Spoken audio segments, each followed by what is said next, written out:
Hey there, and welcome to week 4. We are more than halfway past our summer term already. It is really flying by. Here is your weekly overview of what to expect for this module. So this week we're going to do our deepest dive yet into the models of disability.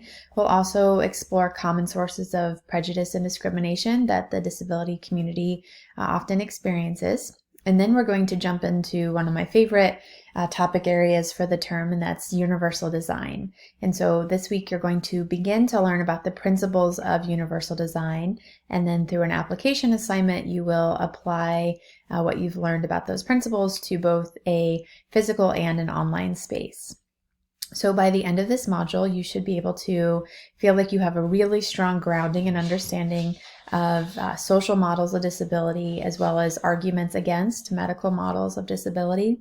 Hopefully learning so much about the history of the disability community will help you in this argument against medical models, as you've seen how that's been the main influencer and how the disability community has been treated throughout history. Today we're going to describe 10 sources of prejudice and discrimination, and so I'd like for you to have a strong grounding in understanding those. And then, as I mentioned, understanding the principles of universal design. There are 7 principles that we will be exploring.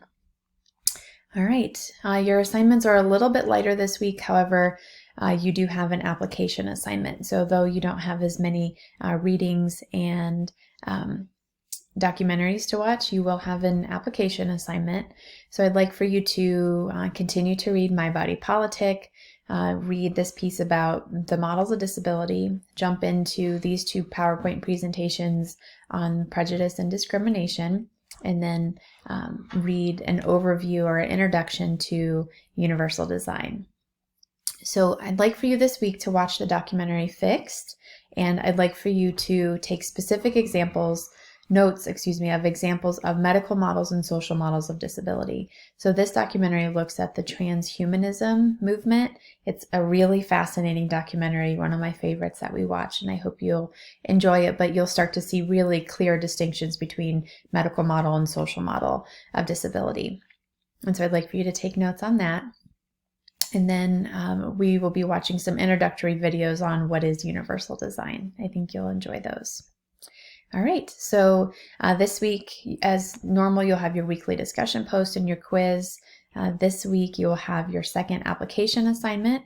And so I'd like for you to, after you've taken some time to really dive into learning about the principles of universal design, I'd like for you to pick both a physical space and an online space.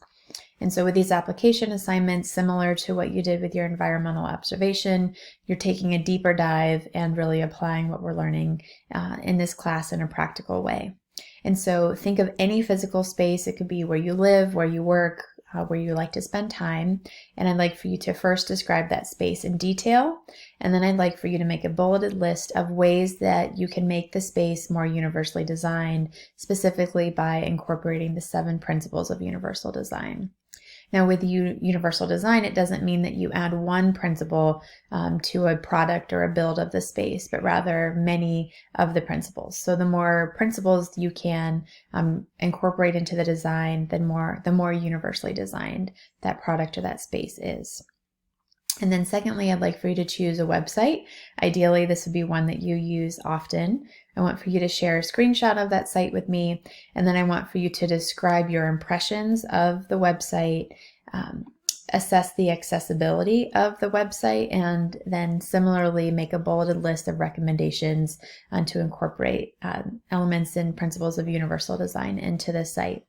This is not required to use this Wave accessibility evaluation tool. It's a plugin that you can install just to help you assess the accessibility of the site. Of course, it's not required. It's just a supplemental tool if you'd like to use it.